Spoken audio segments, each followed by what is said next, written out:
प्यारे साथियों, आज आपका एजुकेशन विद रीना चैनल पर स्वागत है। और आज हम कक्षा 4 का पाठ हिंदी पाठ्य पुस्तक की पाठ 3 छोटी बातें बड़े काम की, छोटी बातें बड़े काम की का अध्ययन करेंगे। और इसमें आप सीखेंगे कि कैसे किन किन बातों का हमें अपने जीवन में ध्यान रखना चाहिए और किन किन बातों की हमें सावधानी रखनी चाहिए। तो आइए शुरू करते हैं। यह करो, यह मत करो, मम्मी पापा के मुंह से यह वाक्य आप कई बार सुनते होंगे। यह सुनकर आपको कभी कभी बुरा भी लगता होगा, किंतु दैनिक जीवन की छोटी छोटी बातें कई बार बहुत महत्वपूर्ण होती हैं, जिनका पालन करना समाज व राष्ट्रीय हित के लिए अनिवार्य है। इसलिए ये छोटी छोटी बातें बहुत काम की होती हैं। तुम अपनी कक्षा में बैठे हो, अध्यापक महोदय के आने पर तुम उठकर खड़े हो जाते हो और हाथ जोड़कर उनका अभिवादन करते हो। इस प्रकार तुम शिष्टाचार का पालन करते हो। ये देखो बस है और इस बस में ये तरुण है, इसका नाम है तरुण। तो आगे हम तरुण की एक कहानी छोटी सी पढ़ेंगे। तरुण बस में बैठकर यात्रा कर रहा है। एक वृद्ध, वृद्ध मीन्स होता है बूढ़ा व्यक्ति, तो वृद्ध उसी बस में चढ़ा। बस में बैठने का कोई स्थान खाली न देखकर वृद्ध एक ओर खड़ा हो गया।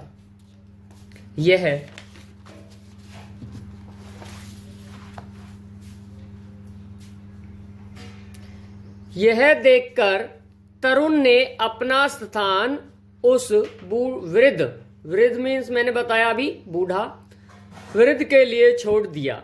निश्चय ही तरुण ने अच्छे नागरिक का कर्तव्य निभाया।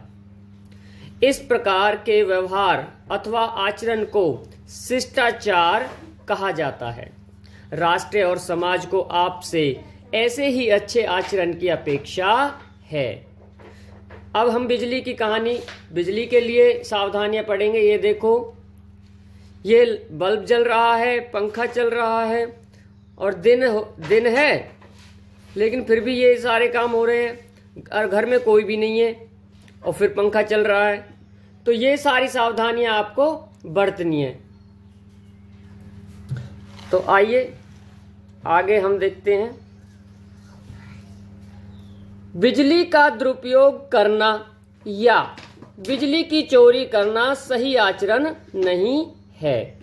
आपकी थोड़ी सी लापरवाही आपके बिजली के बिल को तो बढ़ाती ही है, साथ ही प्रदेश में बिजली का संकट भी पैदा करती है। बिजली का संकट कैसे पैदा करेगी? क्योंकि जब आप व्यर्थ बिजली गवाओगे तो समय जरूरत पड़ने पर बिजली समाप्त हो सकती है।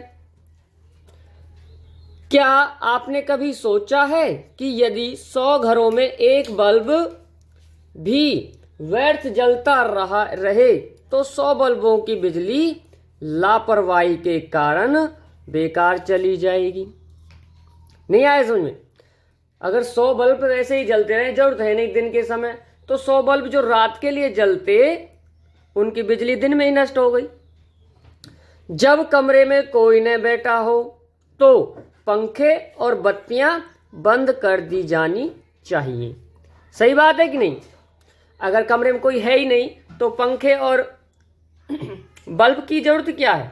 जब कमरे में कोई है ही नहीं, खाली पड़ा है कमरा, तो इस समय हमें ये सावधानी बरतनी है। आइए आगे देखते हैं।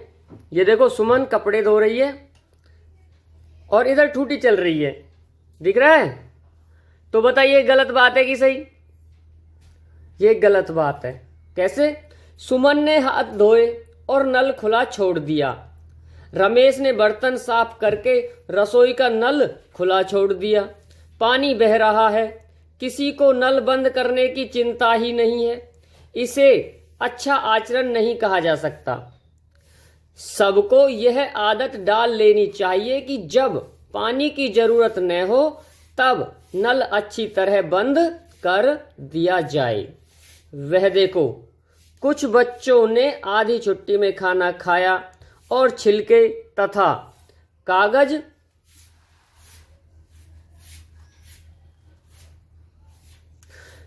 कूड़ेदान में न डालकर डेस्क के नीचे डाल दिए। ऐसा करना ठीक नहीं।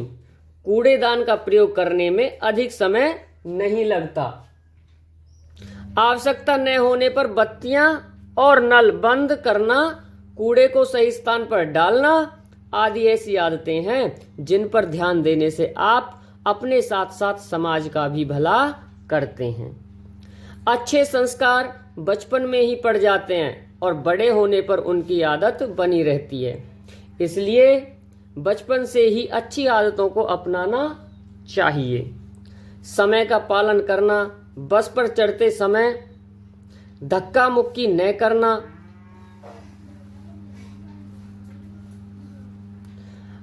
अपने से बड़ों का आदर करना, सभ्य भाषा का प्रयोग करना, स्वच्छता का ध्यान रखना आदि कुछ ऐसी बातें हैं जिन्हें अपना लेने से विद्यार्थी सभ्य नागरिक बन सकते हैं। ये कूड़ेदान है। कूड़े का इस्तेमाल हमेशा कूड़ेदान में ही करना चाहिए। कूड़े को हमेशा कूड़ेदान में डालना चाहिए। आइए आगे पढ़ते हैं। यहाँ तक सभी बातें समझ में आई।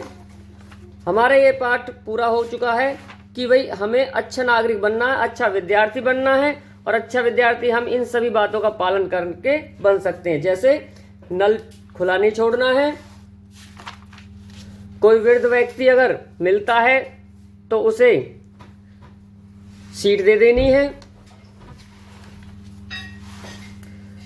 दिन के समय बिजली बल्ब और पंखे अगर कमरे में कोई नहीं है तो ये बंद करना है, ये भी बंद करके रखना है। जब आप कपड़े वगैरह धोते हो, कुल्ला करते हो तो ठूठी को बंद रखना है। कचरा हमेशा कूड़ेदान में डालना है। आइए अब हम अभ्यास कर लेते हैं।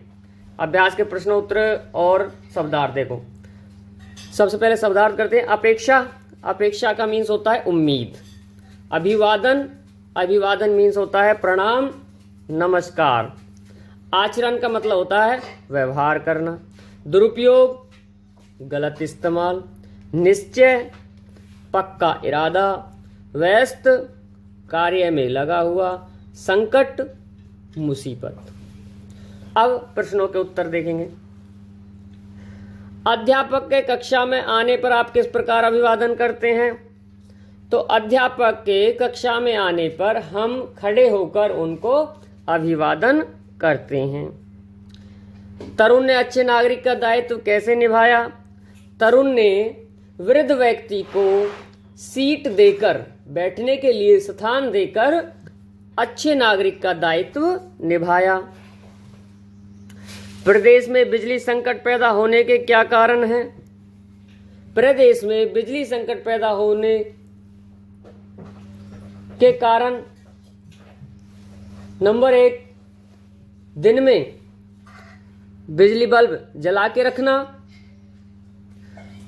नंबर 2, कमरे में अगर कोई व्यक्ति नहीं है तो पंखे आदि खुले छोड़ना, चले छोड़ना। और टेलीविज़न भी अक्सर चलाए रखते हैं, इससे भी बिजली का संकट पैदा हो सकता है। पानी को व्यर्थ बहने से कैसे बचाया जा सकता है? पानी को व्यर्थ बचाने के लिए क्या उपाय करेंगे? देखो, नंबर 1 उपाय करेंगे कि भाई कुल्ला दातुन करते समय टूटी बंद करनी चाहिए। कपड़े धोते समय टूटी बंद रखनी चाहिए और आवश्यकता पड़ने पर ही पानी का इस्तेमाल करना चाहिए। जहाँ पे 1 बाल्टी की आवश्यकता है तो 1 बाल्टी से स्नान करना चाहिए। अगर 2 बाल्टी की ज़रूरत है तो 2। ऐसे नहीं ठूठी लगाई और सर पे डालते गए। तो आप इसमें केवल इतना लिखें कि भाई जरूरत पड़ने पे ही ठूठी चालू रखनी चाहिए। अच्छे नागरिक बनने के लिए कौन सी आदतों को अपनाना चाहिए? तो अच्छे नागरिक बनने के लिए देखो, शुरू में ही हमने बताया था कि एक तो सबसे पहले बिजली का ध्यान रखें, कूड़ा कूड़ेदान में डालें, वृद्ध व्यक्ति को सीट या बैठने का स्थान देना चाहिए। ये 3 नियम अपनाकर भी आप अच्छे नागरिक बन सकते हैं। हाँ या नहीं में उत्तर देना है, तो बताइए। हमें बड़ों का आदर करना चाहिए। हाँ, क्या कहेंगे? हाँ। मोबाइल पर मित्रों से गप्पे हाँकनी चाहिए? नहीं। हाथ धोकर खाना खाना चाहिए? हाँ। नल को खुला छोड़ देना चाहिए? नहीं। रोजाना दांत साफ करने चाहिए? हाँ। कूड़ा कूड़ेदान में डालना चाहिए? हाँ। तो ये सारी बातें आपने अभी देखी। आगे का काम आप कर लेंगे जब आपके पास बुक उपलब्ध हो जाए, तो तब इन्हें भरें। ठीक है। तो अभी तक आपने हमारा चैनल सब्सक्राइब नहीं किया तो प्लीज़ हमारा चैनल सब्सक्राइब कर लें